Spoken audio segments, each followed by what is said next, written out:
Hai teman-teman, ketemu lagi di kelas kolaborasi. Kita mau ngobrolin tentang knowledge management untuk gerakan sosial.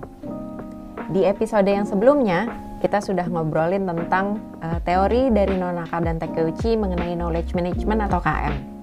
Teori ini menjelaskan bahwa ada tuh yang namanya proses untuk mengubah apa yang ada di dalam pikiran seseorang atau tacit knowledge menjadi sesuatu yang bisa dicerna oleh orang lain, yaitu explicit knowledge.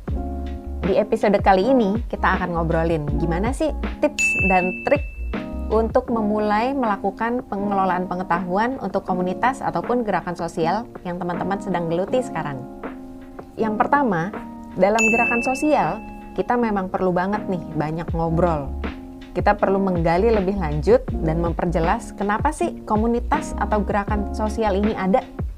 Ketika kita ngobrol inilah terjadi yang namanya transfer pengetahuan. Teman-teman yang udah lama gabung bisa sharing dan membantu teman-teman yang baru gabung untuk lebih tahu apa ya tujuannya gerakan sosial ini, apa ya harapan atau perubahan yang ingin gerakan sosial ini wujudkan.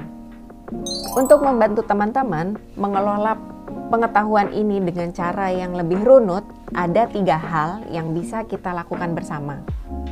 Yang pertama, cari tahu dulu nih, siapa ya orang yang paling ngerti tentang suatu masalah atau orang yang paling berpengetahuan, paling tahu nih gimana sih sejarahnya dari suatu hal terjadi atau mungkin gimana caranya untuk mengerjakan suatu pekerjaan dengan paling efektif. Yang kedua, siapkan dokumentasi ketika mau ngobrol bareng dengan orang yang ngerti ini. Cara dokumentasinya bisa macam-macam. Dicatat bisa, digambar bisa, diketik, direkam, difoto, dikasih caption, itu juga bisa. Yang penting, jangan lupa untuk menyertakan poin-poin yang paling penting, poin-poin yang signifikan dari apa yang dibicarakan atau di-share sama orang yang ngerti tadi.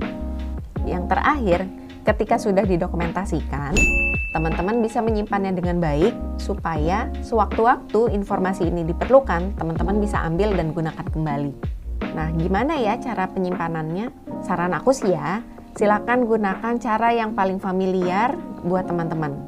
Kalau memang nyamannya dicatat, ya pastikan aja tempat untuk mencatatnya itu ada di suatu tempat yang terkumpul bersama, kemudian aman dari gangguan air misalnya. Dari 3 tips dan trik ini, silakan teman-teman mulai mencoba.